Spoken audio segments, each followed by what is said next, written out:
Joshua chapter 1 verse 9 states, "Have I not commanded you? Be strong and courageous. Do not be frightened and do not be dismayed, for the Lord your God is with you wherever you go." Shortly after Moses died, God commissioned Moses' assistant Joshua to take the people into the land and to fell the city Jericho with its great walls. This was a daunting task for Joshua and the people.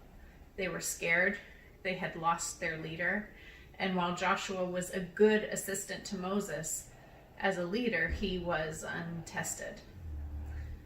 And so God promises Joshua in this passage that if Joshua would obey the commands that Moses gave him when he was living, and that if he would continue to follow God when God called and commissioned him, that God would be with Joshua and with the people, and that there was nothing to be afraid of.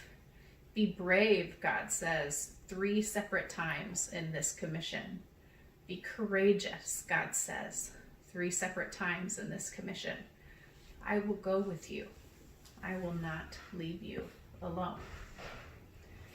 Yesterday, I was out grocery shopping when the shelter-in-place statement was made by the governor. As I was walking through the grocery store, just trying to get our regular groceries for the week, just like I would do on any other Friday, I was daunted by how bare the shelves were and how frustrated and anxious the people seemed. Well, this wasn't like last week. There was no panic buying. There was no mad rush to get everything taken care of and to hoard. People were still afraid. We were keeping great distances from one another. We were struggling not to breathe on each other or to speak to one another or to touch one another. I've been making phone calls this week as well, and what I'm hearing are the voices of people who are afraid. This is a scary time. And to be honest with you, I find myself a little frightened too. None of us has had to do this before. None of us knows what to do. I know that on Monday, we made some drastic changes to the life of the church during this time of quarantine. Our bishop mandated that we suspend worship services and we suspend all in-person gatherings as well until further notice. Just yesterday, after the stay-in-place sanction was set, our bishop sent us a second letter telling us that we cannot offer virtual worship together in even groups of 10 or fewer. Now, you will have a worship service tomorrow because we had already planned and recorded it today. But beginning next week, all of our videos will be from the parsonage or via Zoom, and the church will be closed to all people except for essential personnel.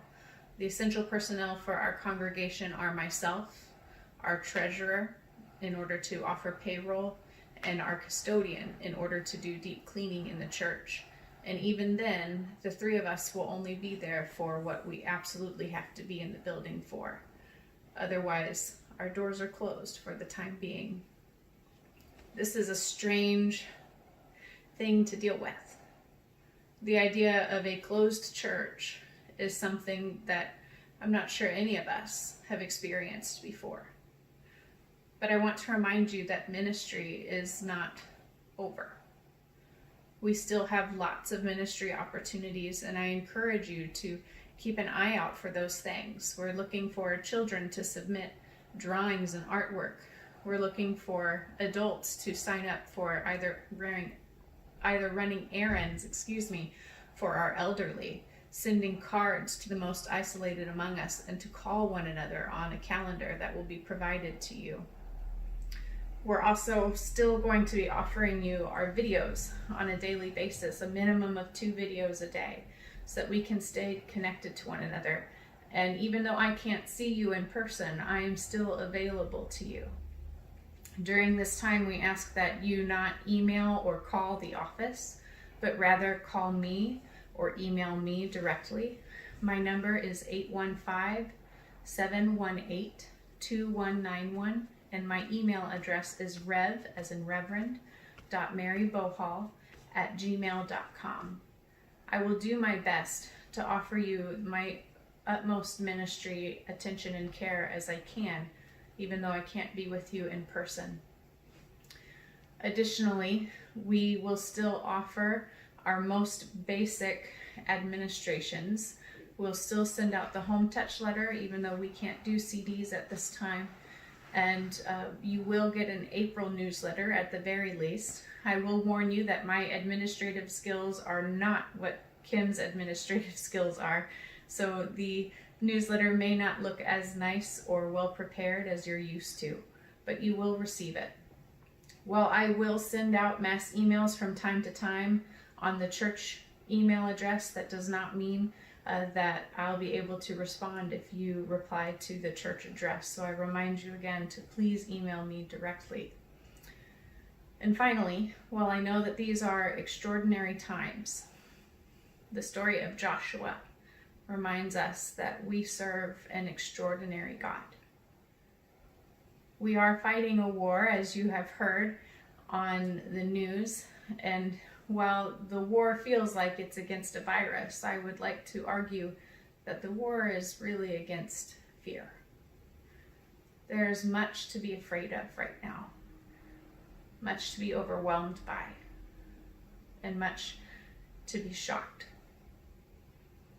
But I encourage you to fight against fear, to remember that God is with us, that God goes before us, and that we can be strong and courageous. May you be strong and courageous today, remembering that God is with you in all things. Amen.